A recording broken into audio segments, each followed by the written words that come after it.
जय श्री राम जी आप सभी को। आपके अपने यूट्यूब चैनल धार्मिक भजन कीर्तन बरवाला में आप सभी का स्वागत है।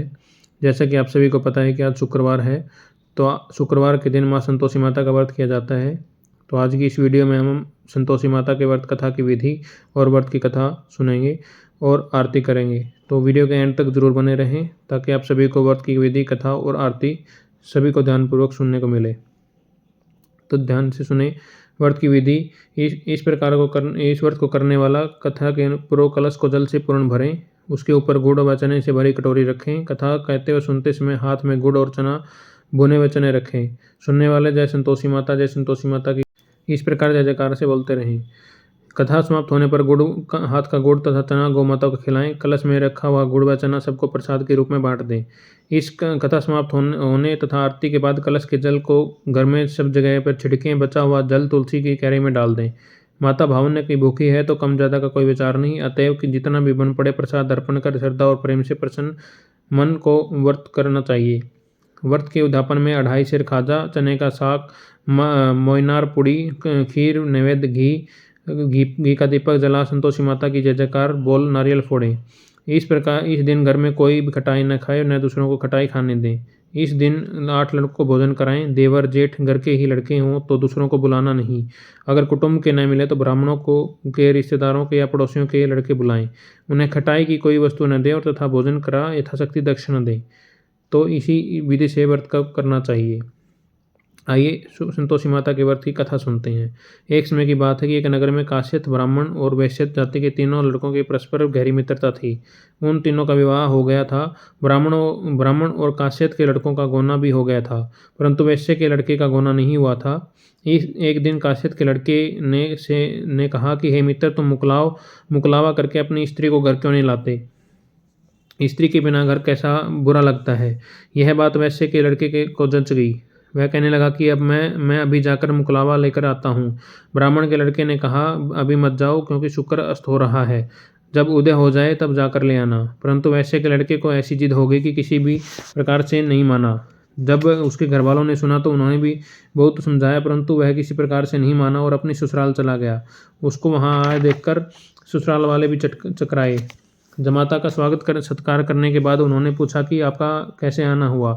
वैश्य पुत्र कहने लगा कि मैं पत्नी को विदा कराने के लिए आया हूँ।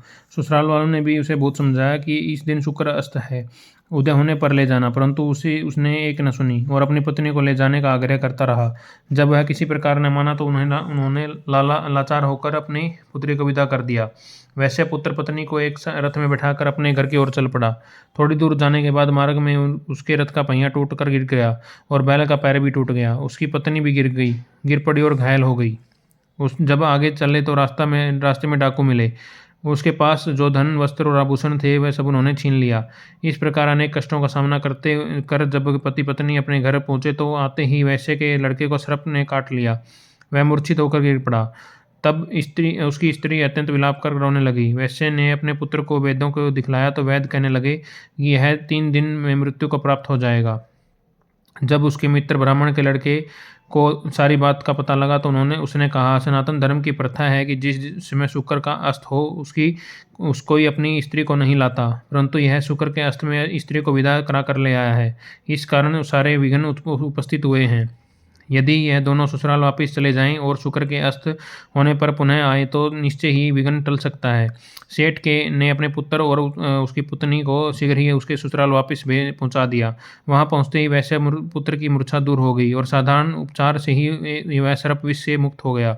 अपने दामाद को स्वस्थ देखकर ससुराल वाले अत्यंत प्रसन्न हुए। वैश्य पुत्र अपने ससुराल में ही स्वास्थ्य लाभ करता रहा और जब शुक्र का उदय हुआ तब हर्षपूर्वक उसकी ससुराल वालों ने उसको अपनी पुत्री सहित विदा किया।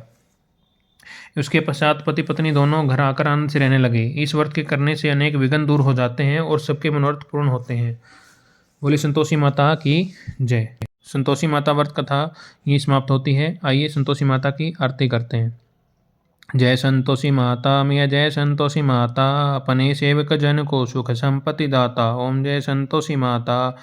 सुनरी चीर सुनहरी माँ धारण कीन्हो मिया माँ धारण कीन्हो।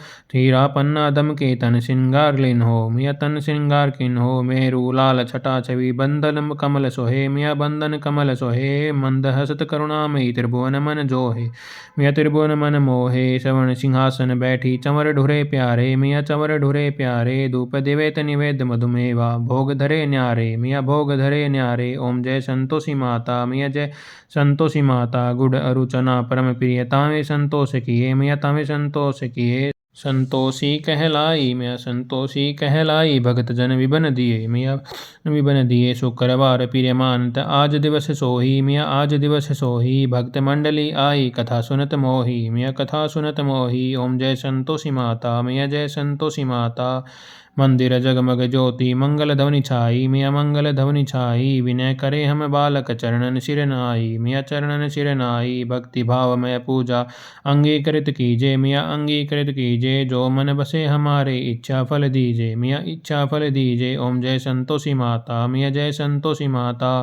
दुखी दरिद्र रोगी संकट मुक्त किए मिया संकट मुक्त किए। बहुधन धान्य धरे सर घर सौभाग्य दिए मिया घर सौभाग्य दिए। ओम जय संतोषी माता मिया जय संतोषी माता। ध्यान धरो जन जाने तेरो मनवांछित फल पायो मिया मनवांछित फल पायो। पूजा कथा श्रवण कर घर आनंद आयो मिया घर आनंद आयो। शरण गहे की लज्जा राखियो जगदम्बे मिया लाखियो जगदम्बे। संकट तू ही निवारे दयामयी माँ अम्बे। ओम जय संतोषी माता मिया जय संतोषी माता। माँ संतोषी की आरती जो कोई नर गावे मिया प्रेम सहित गावे। रिद्धि सिद्धि सुख संपत्ति जी भर के पावे मिया जी भर के पावे। ओम जय संतोषी माता मिया जय संतोषी माँ। बोली संतोषी माता की जय हो। शुक्रवार की व्रत कथा और संतोषी माता की आरती यहीं पर समाप्त होती है। आप सभी को कथा कैसी लगी कमेंट करके ज़रूर बताएं और ऐसी ही धार्मिक कथाएं और भजन कीर्तन सुनने के लिए हमारे यूट्यूब चैनल धार्मिक भजन कीर्तन बरवाला को लाइक करें, सब्सक्राइब करें और आगे शेयर करें। धन्यवाद। माँ संतोषी सभी पर अपनी कृपा बनाए रखें और सभी का कल्याण करें।